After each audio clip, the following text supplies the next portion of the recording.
As we head into the final round of the Three Sisters 3S30 Championship, I'm sitting P6 in the standings. But there's only 3 points between P2 and P5, and I've still got an outside chance of getting involved. It's been a bit of a mixed season for me, with a steady first 2 rounds followed by an incredible P2 in round 3, which vaulted me right up that championship table. Last time out, a disappointing P10 saw me move up 1 place in the standings, and with only 1 race to go, I've set myself the goal of getting into that top 5. Anyway, that's enough backstory. Let's head to the track. Strap yourself in, you do not want to miss this one.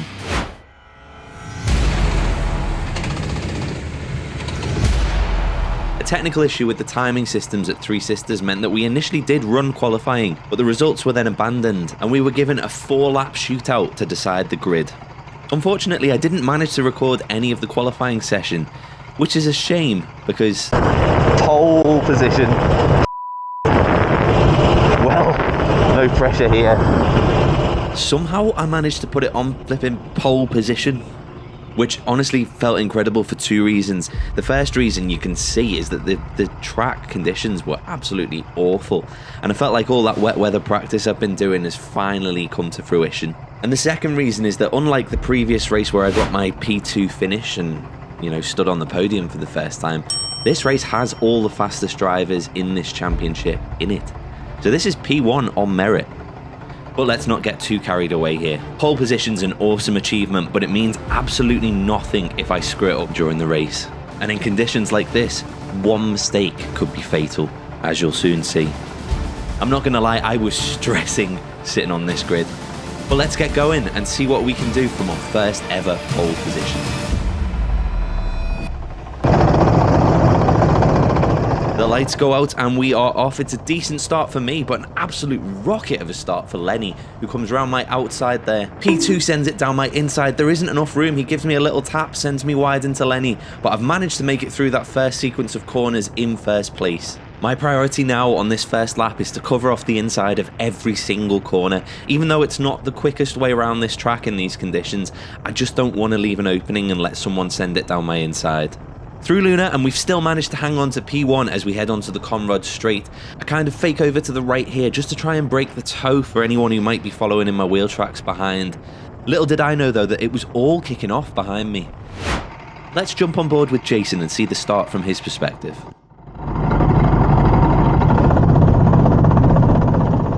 Jason's P4 on the grid, but you can see that P2 had a bit of a bad start, and Jason follows Lenny around my outside. There's P2 sending it up my inside. He sends me skating wide, and luckily for me, Lenny was on the outside of that corner and he kind of bounced me back in again. Jason's now found himself 3 wide as we head into the left-hander before the Luna corner, and he thinks better of it and backs out. The karts who've just overtaken us are P1 and P2 in the championship, and they're having a right little scrap as we head through Luna and onto the Conrod Straight, with Jason giving kart number 5 a couple of little love taps for good measure. In the dry, that's a flat out section of the track, but clearly in these conditions, everyone's struggling to get the power down. Kart number 5 has some incredible top speed and he sends it down the inside into the fast right-hander. Meanwhile, Jason loses a position to kart 14. Up ahead, I'm rounding the final corner. I've managed to stay in the lead for the first lap, but there's a lot of laps left to go. Mistakes now. As I said at the start, any kind of mistake in conditions like this could absolutely ruin your race, as we're about to find out. Skipping back to Jason's point of view as he heads across the start-finish line, keep an eye on the inside of this corner. There's a kart skating across the grass there. That guy was in P2. As soon as you touch the grass in conditions like this, you're a passenger. And unfortunately, he's ended up backwards and lost an absolute heap of positions. Fortunately, all that battling behind has allowed me to make a break for it, and I've got a bit of a gap behind me. Settled into this now, mate. No stupid mistakes. And this is honestly where the stress levels started to amp up a little bit. At the start, when you're battling for positions and, trying to hold people off and defend, it's all kind of instinctive. You're not really actively thinking of things. You don't have time to. But now the race has settled down, I've got time to think of all the ways I can mess this up. Like that. But that's a dangerous slippery slope because I've got no reference point out here at the front, and I've never had this before. I've always, in every single race I've done, been chasing someone, which is great because you can use them as a marker. You can see where they're braking. You can maybe take a little bit more speed into the braking zones. But now out in the lead, all I've got is my delta to rely on. It's a good problem to have, I guess, because it does mean I'm out in the lead. But yeah, it's definitely a different way of racing that I'm not used to. And I need to make sure I don't back off too much and play it too safe and get caught by the guys behind. Ah, that was a bad exit. Come on. Come on. I'm just trying to work on each corner and keep my lap times as consistent as possible while also keeping an eye on that gap behind, which is about 3.5 seconds at the moment. And the fact that we've been able to maintain a 3.5 second lead on lap 6 of the race is giving me confidence. Maybe, just maybe, we can hang on to this. But as always in these races, there's plenty of things that can trip you up and ruin your evening. I've managed to master the conditions so far and haven't made too many mistakes, but I'm thinking ahead to the next hurdle, which we're going to start encountering in a couple of laps' time. It's going to be about getting through the back markers as cleanly as possible here too. They can cost so much time. Got a decent gap, but it could disappear in an instant. Yeah, if you've watched a couple of my earlier videos in this championship, you've probably seen that I haven't had the best of fortunes when it comes to overtaking back markers.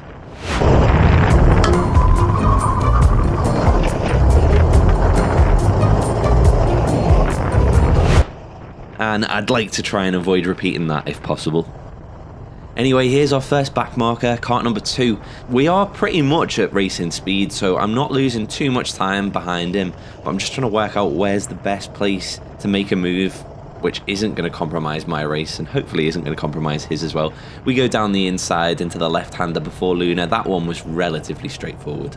And as you can see from the delta, I was slightly out of line going into Luna, which has lost me about 1/4 second, which isn't too bad. My stress levels are ramping up a little bit though, because as well as having to deal with the back markers, every single lap we're still having to drive in these brutal conditions, which will bite you at any opportunity.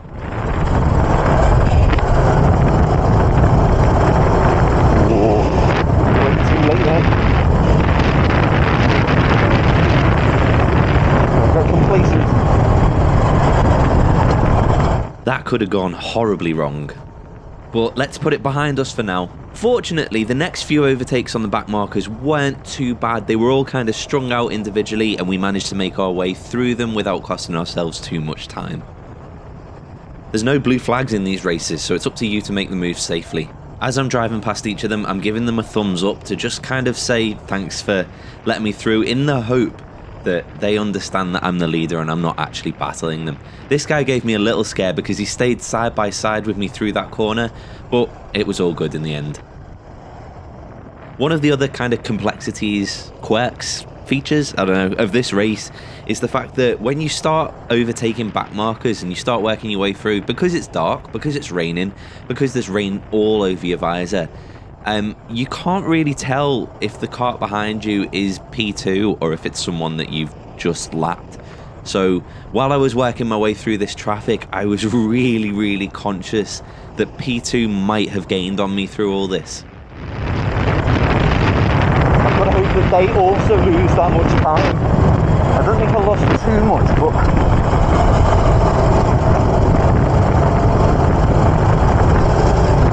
I think we're close. I don't know if you've managed to spot P2 anytime I've glanced over my shoulder in this footage, but I certainly hadn't been able to up to this point. There's only really a couple of places where you can look back for a longer period of time than a quick glance, and one of them is right here as you head onto the Conrod Straight. And this was the first time I saw P2, which gave me a bit of a hurry up. You're not untouchable, Alex. Come on, focus. Yeah, there's nothing quite like catching sight of the person chasing you down to give you some motivation. And then just to make matters even more interesting, we hit the next bunch of back markers. This one made me poo myself ever so slightly. Oh, that was a bit closer than I'd like. 2/3 of the race down, we've got 10 laps to go. Come on, let's do this. Slipstream, look at the delta. Whoa!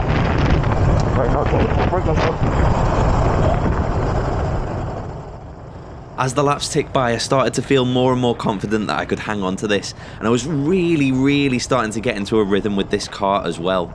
The best way I could describe it, it's like it was hypnotic. I was just hitting my marks lap after lap, and all my lap times were really consistent.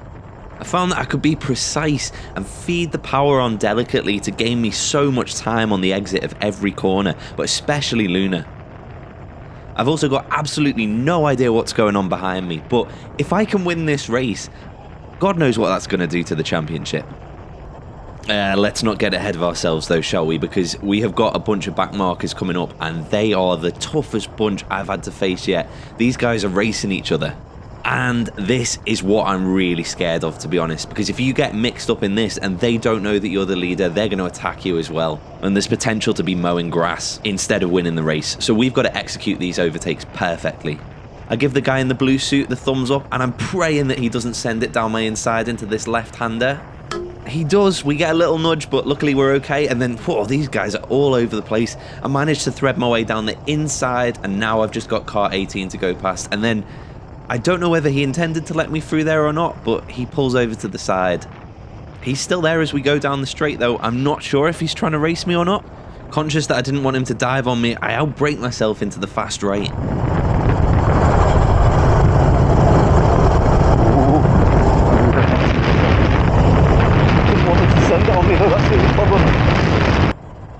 That was a tricky lap for traffic, and as I look down at my delta heading up to the line, I realise that it's cost me. I lost 1.5 seconds though. I can only hope that P2's had the same troubles getting through them. Come on, focus.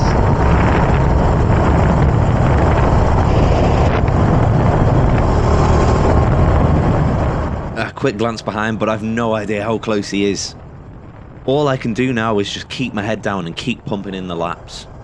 If you've watched any of these championship videos before, you might remember that the battery usually dies around now. I hope you're still with me. But fortunately, due to me not recording qualifying, you're going to see the end of this race. Which has done me a lot of favours editing this video, because it would have been very hard to explain what happens next. Coming around to the final corner of the track on lap 28, there is a yellow flag being waved. Someone's had an accident, and I've got to back off, which is an absolute nightmare as the leader of this race. Oh, I did not want a yellow there. I'm not going to lie, I didn't want a yellow anywhere, to be honest, and the reason I didn't want a yellow flag is because, as everyone knows, during a yellow flag, you have got to back off. But if you've got a car ahead of you, you can probably back off a tiny little bit less than they do, and you can gain on them during a yellow flag.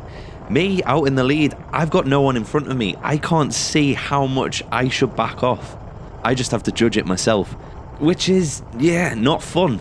So in response to that, I have absolutely floored it through this first section of the lap, and as you can see on the delta, I'm nearly 2/10 up as we head into the fast right-hander.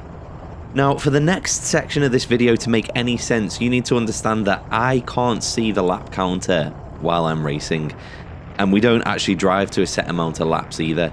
We just drive to 30 minutes and then race control throw out the checkered flag.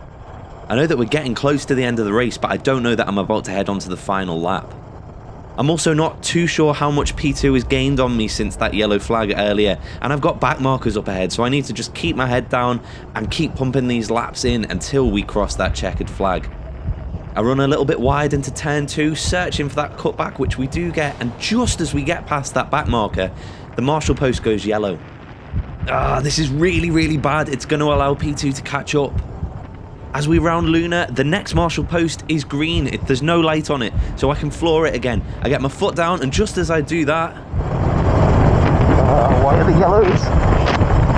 I don't know what is happening here, but this is really bad. P2 is definitely gaining on me. Please don't let me... But the next marshal post is green, so I floor the throttle. They're off. I've lost so much more backing off there. Oh shit, it's the checker! Come on! Come on! Yes! Yes! Yes! Okay, get him! Woo!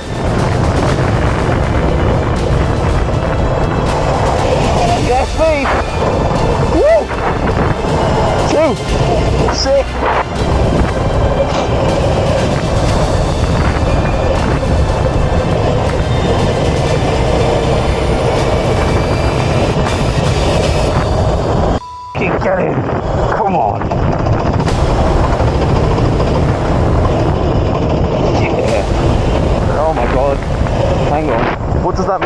championship.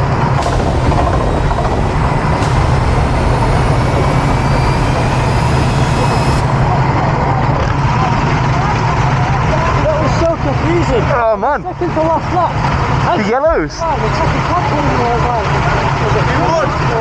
I think me, but yeah, did you get the checker? I did, so I slowed down. Yeah. And then it was like, It kept going yellow, one flag ahead of me every time. I was like, what the is going on? I thought there was just a yellow. did you? Well done. Cheers, man. Smashed it, man. Now you were quick. Kept on looking back, seeing the green helmet, going like, That's what you see. If you turn it on, you just see bright green. Like, oh. yeah. It's like, this is not good. Run away. You sailed up with it. Did you win? Yeah. Hey, well done. Yeah, mate. Finally, a year in. That is my first win. I've been coming to Three Sisters on and off for about a year now, and that is the first time I've ever stood on top of the podium, but it's also the first time I've ever stood on the top of any podium. Honestly, I'm over the moon. My adrenaline was so high after finishing that race, I genuinely didn't sleep that night at all.